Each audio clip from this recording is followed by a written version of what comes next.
Chicago is facing potentially violent protests as video of a white officer gunning down a black teen is set to be released. That officer has not been fired, and that is not sitting well with some. CNN's Ryan Young is live in Chicago with the latest developments. Ryan. Chris, he's not been fired. He's not been charged just yet. The charges are still pending against this officer. But many people in the community are concerned about what this video will show.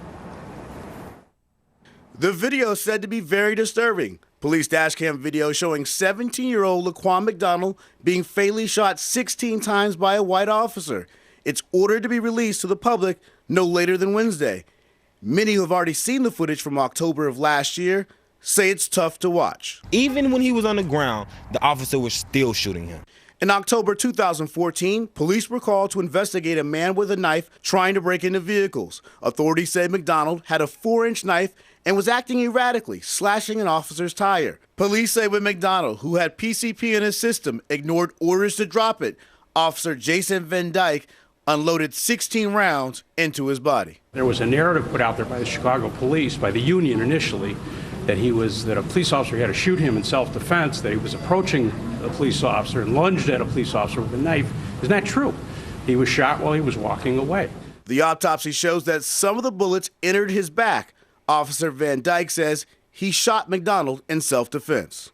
We're confident that my client's actions were not only lawful, but also within department policy and within his training.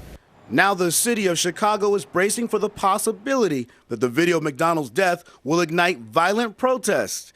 Activists are calling for calm. Upon us seeing it, we have the right, the First Amendment right, to assemble peacefully and express our grievances against our government, and that's what we plan on doing. In April, the city reached a $5 million settlement with the McDonald family. Look, the victim's own mother says she does not want to see this video, but over the weekend I can show you how serious people are taking this. Over 200 community members got together to discuss what will happen when the video comes out, and community members again will meet this afternoon. Michaela? All right, we want to talk more about this. Obviously, it would be too painful for that mother to watch that. We want to bring in CNN law enforcement analyst and retired NYPD detective Harry Houck and CNN political commentator and host for BET News Mark Lamont Hill.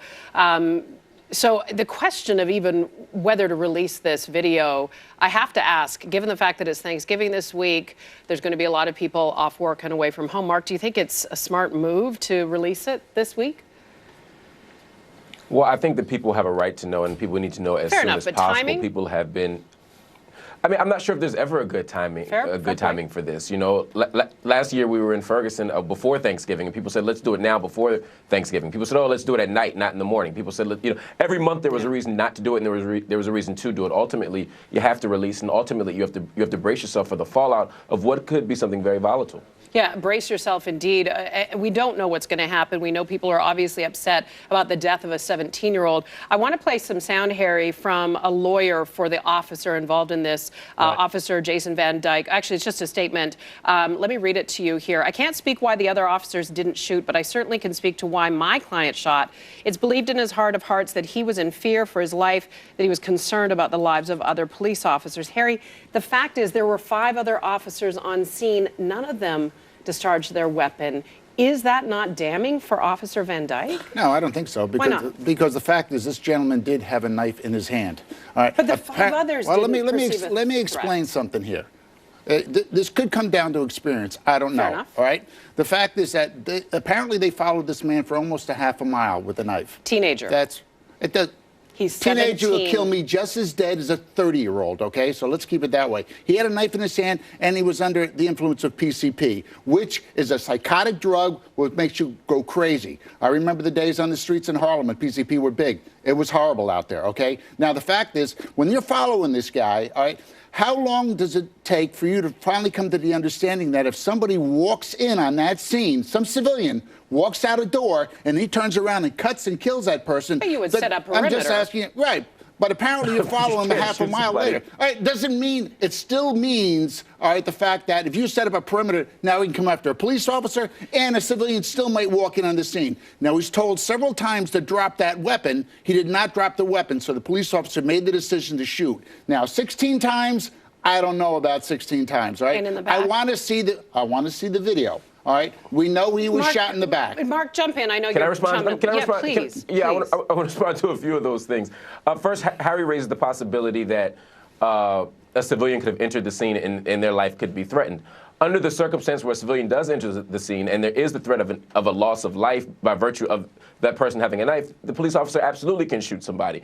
But you can't shoot somebody for a hypothetical citizen who never entered the fray. You can't have an imaginary citizen who no, let me finish. I'll let you finish. But okay, so right, my there was no point, threat. my question is, Harry, go ahead, Mark. Let me finish this point. This is super important.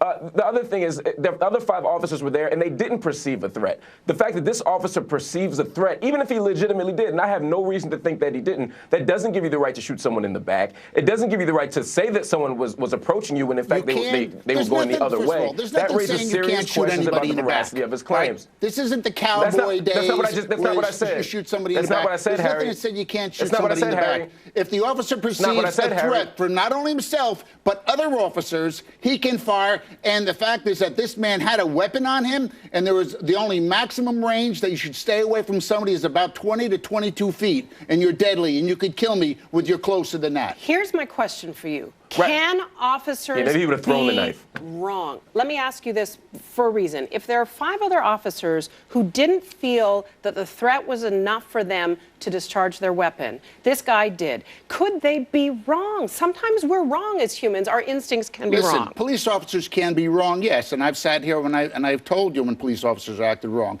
The fact that this man followed every procedure in the book. This guy had a weapon. He was told to drop it. He didn't drop it, and he was shot. We can't sit and let this thing go on for like another mile and a half following this guy around until somebody's killed. So let me ask that question. Why not? Police do have time on their side. You're calm. You never you're know. collected, You right? never know. You never know. I don't know if all of a sudden when I'm sitting there playing stupid, silly games, this guy comes this way here and he kills an officer. All right? When I could have shot him 5 minutes ago. All right? It's not only the threat for the officer, but the threat for other civilians. But here's they followed him for a half a mile, Mark. Okay, let's just de-escalate, because I think that is the concern, is that the whole situation perhaps could have been de-escalated. We know that when somebody is on PCP, as you said, violently, or going to respond violently. You ain't de-escalating a PCP person. So it doesn't happen. So why not contain? Why not surround? That's what they were trying to do. All right, but what are you supposed to do? Surround me, right?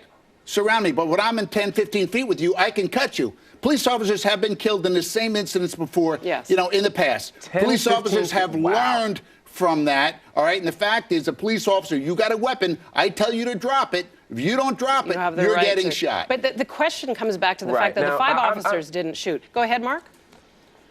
No, I was going to say, I'm not exactly sure of Harry's sense of physics here in distance, but a 4-inch knife 15 feet away, I'm not sure how you can cut someone, particularly if you're running away from them, just based on the laws of physics. But Harry, I don't need to be an expert to know that a knife this long can't cut somebody from 15 feet away, unless it's a super knife where you're going to throw it. I can run at you and I can stab you.